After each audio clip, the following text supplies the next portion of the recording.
Hey guys, so I repaired a 2007 Dodge Ram 1500, or I'm sorry, 3500 5.9 Cummins, four-wheel drive.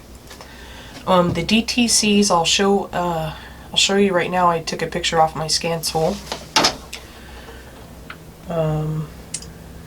What you're looking at, so we have a P0069 pending, manifold absolute pressure, P0107 that's stored, P0642 stored, and P1749 stored.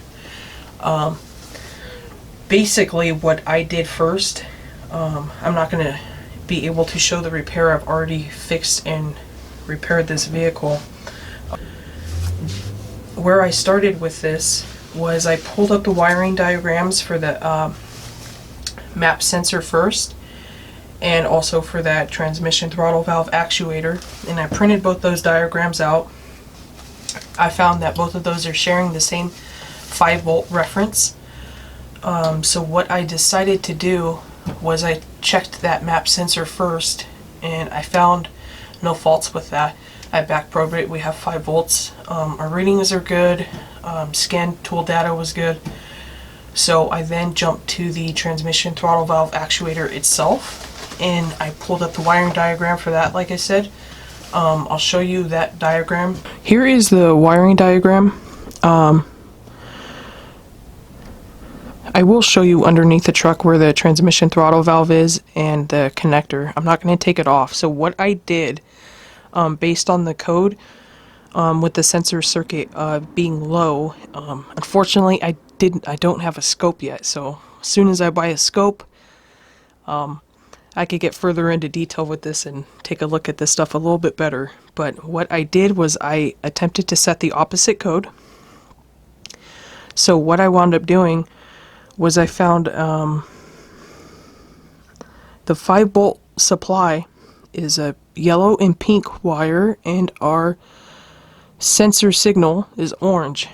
I jumpered those two wires at the connector, and I'll show you what I mean.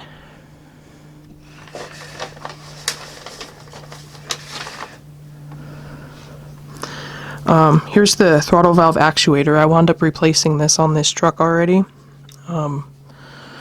So basically what I did, the first thing I did was I actually back probed at the connector, and I was checking voltages. And then what I wound up doing was I attempted to set an opposite code, was I pulled this connector off, and I put 2 T-pins in the connector. I put a T-pin here and a T-pin here, and I used a jumper wire between the 5-volt reference and the sensor signal,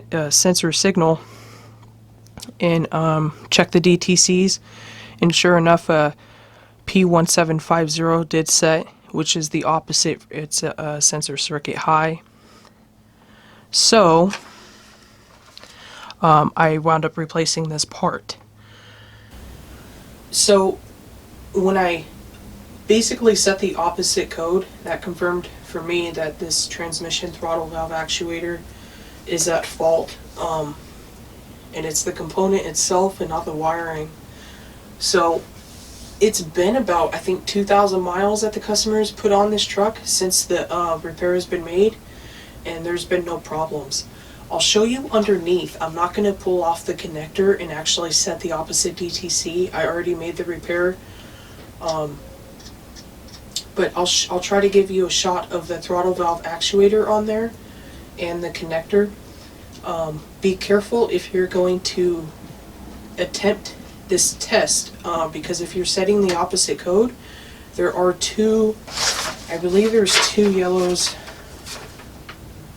There's 2 yellows. You have a tannin yellow and a yellow and pink. So you want to make sure that you use the yellow and pink wire, which is your 5-volt supply, and not the tannin yellow. We'll go underneath the truck now, and I'll just basically show you the connector and the transmission throttle valve actuator itself.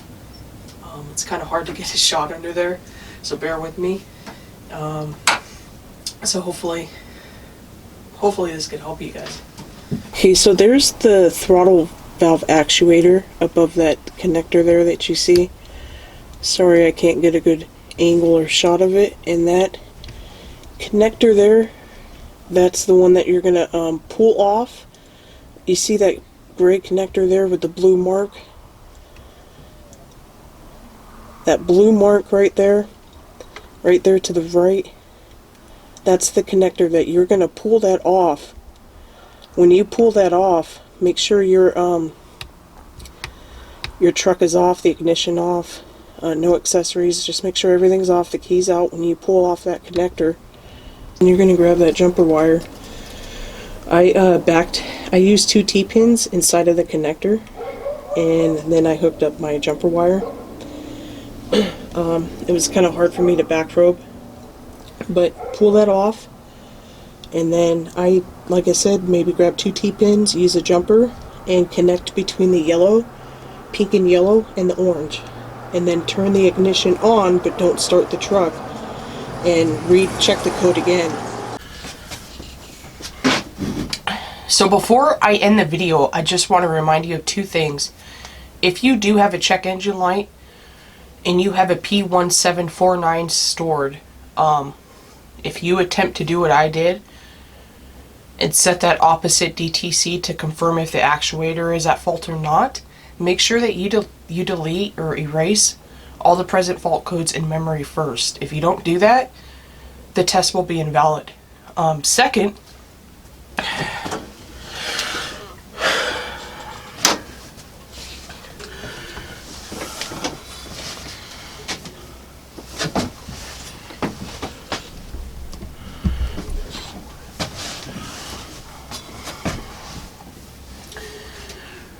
before I end the video, I just want to remind you of 2 things. If you are going to set the opposite code,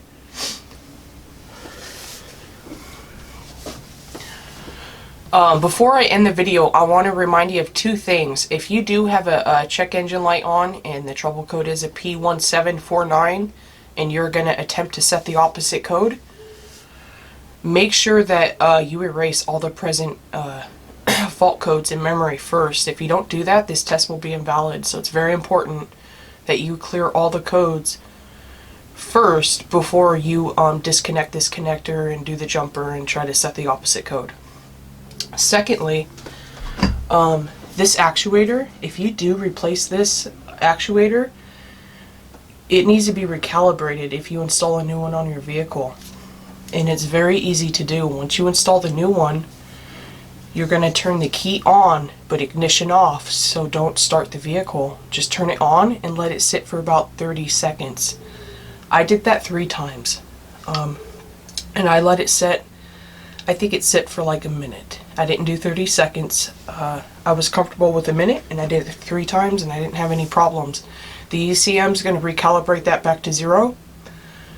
It says to do it once. I did it 3 times and I let it sit over 30 seconds. Fine with that, everything worked fine. Then you could go ahead and start the vehicle once that's calibrated.